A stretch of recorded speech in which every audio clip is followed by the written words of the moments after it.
National Energy Regulator of South Africa has rejected Eskom's call for an almost 25% price hike.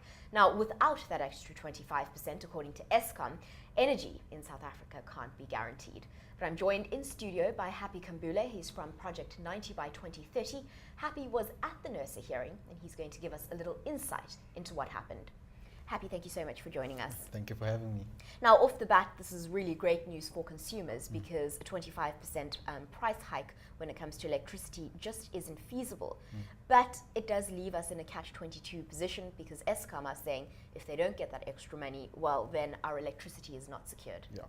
Yeah, that's the folly of the whole thing, because they did express the fact that security of supply will not be guaranteed if they do not get the 25.3% increase. But again, the situation is that they can still generate the necessary revenue from other streams. Just not so long ago, there was an appropriation bill which was passed in Parliament, where Eskom will be injected with the 23 billion rands that they requested earlier this year. So there are other ways in which they can basically raise the money. It's just that what is the impact which we will feel as either taxpayers or as people who are paying for electricity. Now, I think many South Africans thought that it was either pay 25% more on our electricity or not have electricity at all. Yeah. But what you're telling me is there are other options being made available by government for Eskom. Yeah, well, chiefly is that government is the largest shareholder, or is the shareholder of Eskom. So it has to make sure that Eskom has enough revenue to basically carry on switching on the lights and continue with business. So without the increase from the consumers, it needs to make other ways and means of generating the income. One way is to basically borrow money from external markets from outside the country. The other way is the country or government selling non-strategic assets, which are basically the basis of this appropriation bill, which government has passed. So there are other ways and means. This wasn't the be-all and end-all, luckily, and we will see what the effects will be. Happy, when you say non-strategic assets, what are you referring to? Well, these are assets which, at this point in time, we don't really know what they are.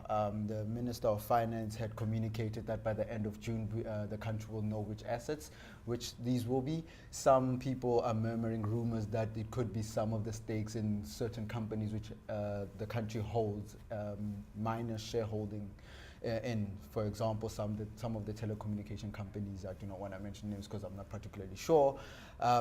But there are assets which the country holds within South Africa, which it only serves as just a shareholder and not the majority shareholder. So they're not really strategic in a sense that they're not form part of this infrastructure development of South Africa.